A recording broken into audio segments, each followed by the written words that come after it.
Buenas noches, hermana, que el Señor lo bendiga.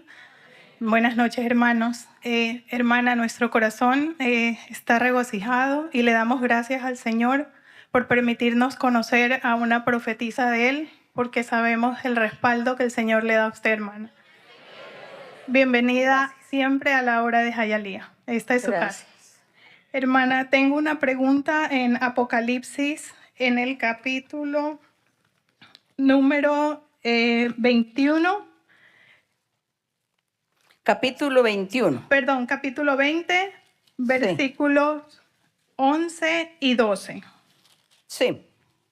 Apocalipsis 20, versos 11 y 12, sí. Sí, hermano. Versículo 11. Vi un gran trono blanco y al que estaba sentado en él, de delante del cual huyeron la tierra y el cielo, y ningún lugar se encontró para ellos. Versículo 12.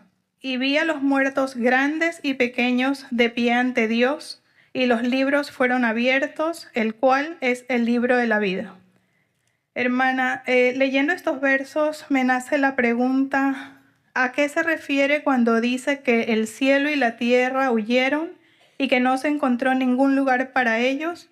Y además, ¿por qué hace diferencia entre muertos grandes y pequeños? Es que eso fue lo que vio Juan.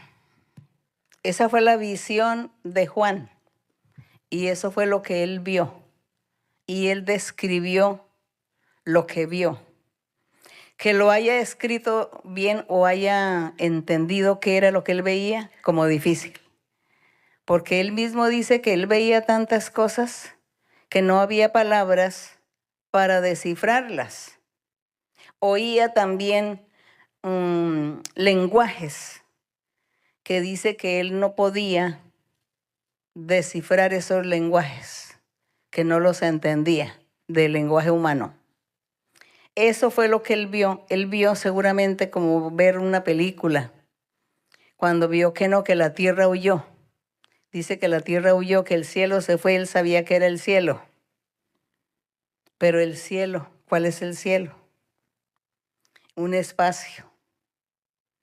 Un espacio donde nosotros miramos y vemos el sol, vemos la luna, estrellas, nubes.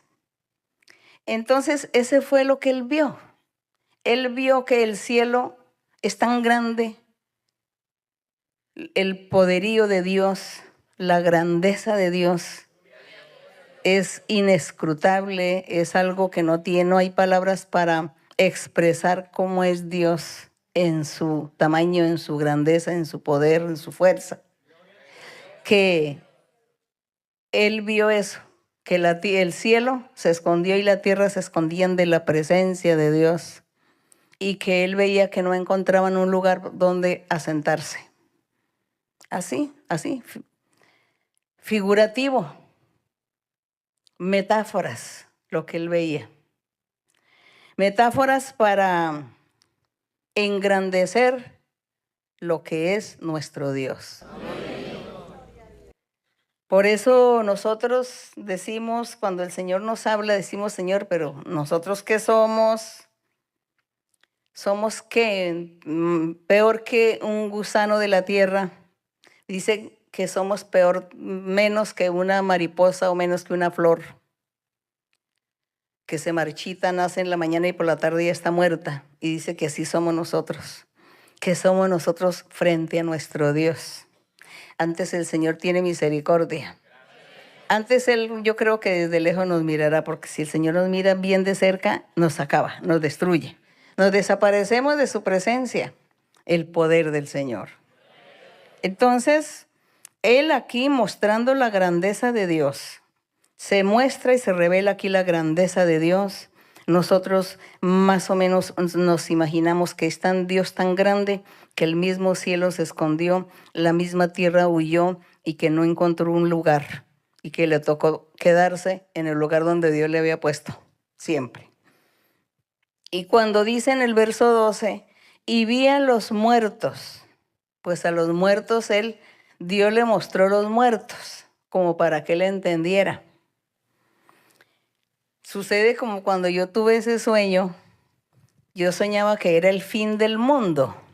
y había dos montañas, por así decirlo, dos montañas de cadáveres, de cuerpos muertos. Yo veía los cuerpos muertos, aquí una montaña y aquí otra montaña, y el Señor tomaba de un brazo a un cadáver, a un cuerpo muerto, y lo lanzaba, y yo sabía que el Señor lo lanzaba para el infierno o para el cielo.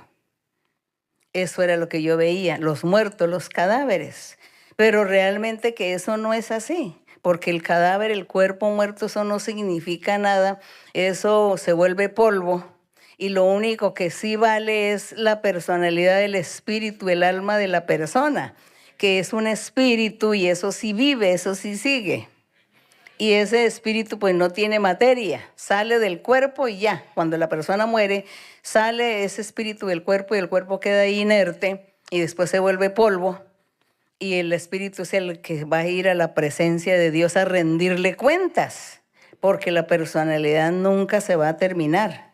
Entonces nosotros seguramente vamos a ser como ese espíritu que no tenemos materia, pero sabemos quién somos, cómo nos llamamos, qué hicimos, qué no hicimos. Estaremos en la presencia del Señor rindiendo cuentas. Entonces en ese sueño yo veía eso. Dios me mostró de esa manera porque como humana era a mi entender. Porque si el Señor me muestra una montaña de espíritus, ¿cómo voy yo a entender? Una montaña de espíritus ni se ven, ni se pueden ver ni palpar. ¿Cómo iba yo a entender el sueño que el Señor me estaba mostrando, que era el fin del mundo y que había que escoger las almas para el reino? Entonces Él me decía, ayúdeme a escoger las almas para el reino. Y yo tomaba algún cuerpo muerto y yo lo mandaba para el cielo. Yo todo lo mandaba para el cielo. ¿Qué iba yo a saber? Pero yo sabía que ese cuerpo muerto era un alma. Ese era al entender humano. Así mismo le pasó a Juan. Juan vio todos los cadáveres o los cuerpos muertos. Porque si el Señor le muestra espíritus, si le muestra, no, es que este es el espíritu de fulano de tal, este es el espíritu de Pablo, este es el espíritu del apóstol Pedro, pues él no ve nada ni entiende. Entonces Dios tan sabio para que nosotros los humanos entendamos sus caminos, su obra, pues Él le toca es disfrazar todo con la parte física para que nosotros comprendamos y de esta manera pues sigamos al Señor y creamos y confiemos en Él y nos ganemos las bendiciones. Entonces por eso, entonces dice que vi a los muertos, entonces yo me imagino que eran los cadáveres, los cuerpos muertos ahí, grandes y pequeños, es decir, de los niños y adultos. De pie, dice que estaba de pie, dice ante Dios, y dice que esos muertos estaban de pie ante Dios. Y los libros fueron abiertos y otro libro fue abierto, el cual es el libro de la vida. Dice que en el libro de la vida están escritas nuestras vivencias. Todo lo que hemos hecho y no hemos hecho está ahí escrito. Cada uno de nosotros tenemos un libro de esos. El Señor lo escribe. Escribiendo todo lo que hacemos cada día, todo el tiempo. Así que, pues, ¿cómo deben ser nuestras acciones? ¿No? ¿Cómo les parece? ¿Cómo deben ser nuestras acciones? Buenas, justas, rectas. Los caminos de nosotros deben ser caminos rectos para el Señor. Y ahí entonces dice que el libro de la vida y fueron juzgados los muertos por las cosas que estaban escritas. Entonces esos muertos pues están refiriéndose al alma, al espíritu de la persona, no tanto al cadáver físico. Y fueron juzgados por todas las cosas que estaban escritas en su libro, porque ese libro es el diario que nosotros llamamos un diario. El Señor tiene cada uno de nosotros un diario, donde escribe todo para el día del juicio. Bueno, que todo lo que esté aquí escrito sean cosas bonitas. Amén. Tenemos que comportarnos como buenos hijos del Señor. Amén.